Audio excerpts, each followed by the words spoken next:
దేవునికి స్తోత్రం. మీ అందరికీ నా హృదయపూర్వక వందనాలు తెలియజేస్తున్నాను.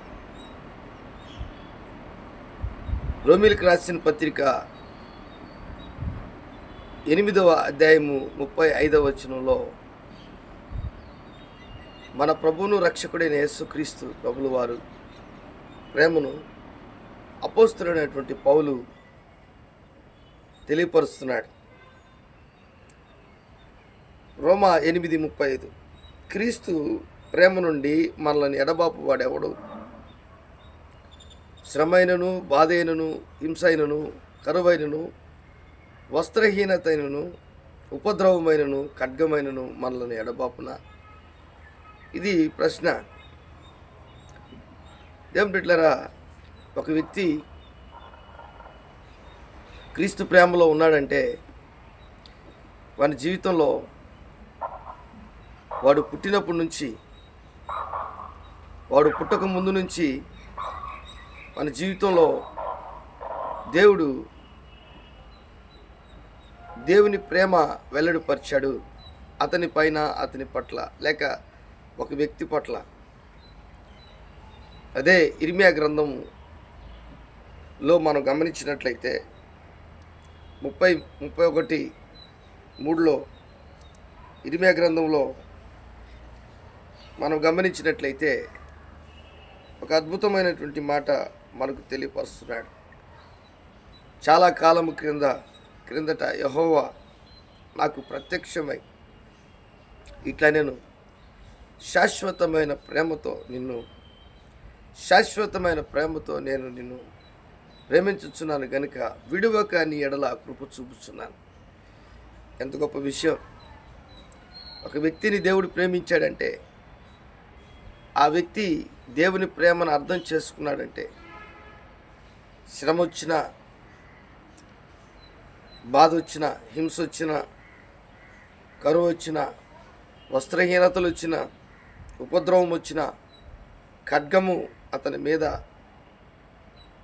ఇబ్బంది పెట్టినటువంటి పరిస్థితి వచ్చినా దేవుని ప్రేమ ఎడబాపదు అని, ఎడబాపునా అనే ప్రశ్న అపోస్తలుడైన పౌలు ఎంతో రూఢిగా తెలియపరుస్తున్నాడు. 37వ వచనంలో రోమా 8:37 ఇంకొక అద్భుతమైన మాట అంటున్నాడు. అయినను మనను ప్రేమించిన వాని ద్వారా మనము వీటన్నిటిలో అత్యధిక విజయం పొంది ఉన్నాం. అత్యధిక విజయము పొందుతున్నాం. వేటన్నిట్లు అంటే శ్రమలో, బాధల్లో, హింసలో, కరువులో, వస్త్రహీనతలో, ఉపద్రవములో, ఖడ్గములో, మనము అప్పుల బాధల్లో, మనకున్నటువంటి పరిస్థితులన్నిటిలో నుంచి, ఇరుకులు ఇబ్బందుల్లో నుంచి, అన్నిటిలో నుంచి అత్యధికమైన విజయం పొందుకున్నాం. 38:39లో కూడా, రోమా 8:38-39లో మరణమైనను, జీవమైనను, దేవదూతలైనను, ప్రధానులైనను, ఉన్నవైనను, రాబోవైనను, అధికారులైనను, ఎత్తైనను, లోతైనను, సృష్టింపబడిన మరి ఏదైనను మన ప్రభు అయిన యేసుక్రీస్తునందలి దేవుని ప్రేమ నుండి మనలను ఎడబాప నేరవని రూఢిగా నమ్ముచున్నాం. అంటే రాబోవి అధికారులు, ప్రధానులు, దేవదూతలు, మరణం కూడా